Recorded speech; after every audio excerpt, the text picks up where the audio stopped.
Semuanya bermula dari sebuah kebijakan pemerintah daerah, tepatnya kebijakan yang dikeluarkan oleh Bupati Pati Sudewo. Ia mengumumkan kenaikan pajak bumi dan bangunan atau PBB P2 hingga mencapai 250%. Kebijakan ini dikatakan sebagai upaya penyesuaian setelah 14 tahun tidak ada kenaikan pajak di Kabupaten Pati. Namun, bagi masyarakat, keputusan ini sangat mengejutkan sekaligus memberatkan. Sebab, di tengah kondisi ekonomi yang belum benar-benar pulih, kenaikan pajak yang begitu tinggi dianggap sebagai beban tambahan. Tidak sedikit warga yang mengeluh bahwa mereka kesulitan untuk membayar, apalagi dengan angka yang naik hingga berlipat ganda. Kemarahan publik semakin menjadi-jadi ketika sebuah video pernyataan dari Bupati Sudewo beredar luas. Dalam video itu, ia dengan lantang berkata, "Silakan 5.000 orang berdemo, bahkan 50.000 orang pun berdemo. Saya tidak akan mundur." Ucapan itu dianggap arogan, merendahkan aspirasi rakyat, dan justru memperkeruh suasana. Pembatalan kebijakan, tapi amarah tidak reda. Menyadari situasi yang semakin panas, pada tanggal 8 Agustus 2025, kebijakan kenaikan PBB akhirnya dibatalkan. Bahkan, Bupati Sudewo juga meminta maaf secara terbuka kepada masyarakat.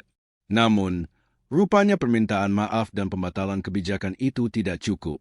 Rasa kecewa rakyat sudah terlalu dalam. Mereka menilai Sudewo bukan hanya salah karena kebijakan pajak, tetapi juga karena sikapnya yang dianggap sombong dan tidak menghargai rakyatnya sendiri.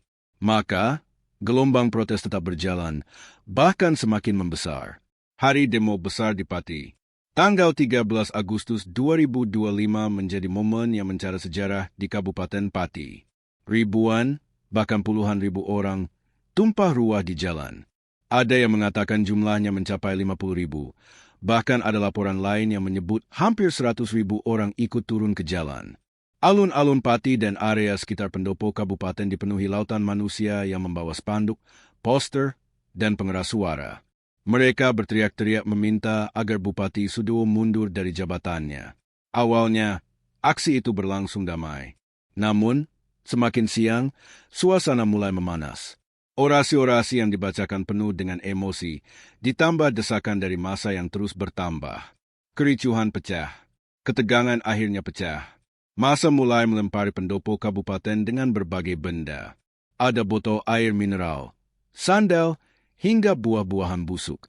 Ketika situasi semakin tidak terkendali, aparat keamanan melepaskan gas air mata ke arah kerumunan untuk membubarkan massa. Namun bukannya surut, sebagian justru semakin marah. Salah satu momen paling dramatis adalah ketika mobil Provos Polri dibakar dan ditendang hingga terbalik. Pemandangan itu membuat situasi kian kacau. Akibat kericuhan ini, puluhan orang mengalami luka-luka. Data resmi menyebut ada 34 korban luka, sementara beberapa media melaporkan jumlahnya mencapai lebih dari 60 orang. Polisi juga menangkap 11 orang yang diduga sebagai provokator dalam kericuhan tersebut. Bupati Sudewo keluar hadapi massa. Di tengah situasi yang memanas, Bupati Sudewo akhirnya keluar dari pendopo untuk menemui massa. Dengan pengawalan ketat, ia mencoba berbicara. Namun langkahnya disambut lemparan dari massa yang sudah tidak sabar.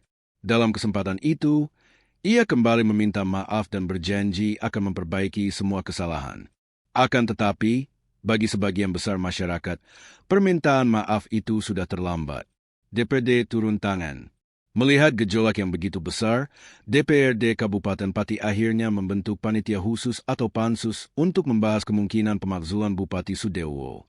Ini berarti ada peluang besar bahwa jabatan Sudewo bisa dicopot melalui jalur politik.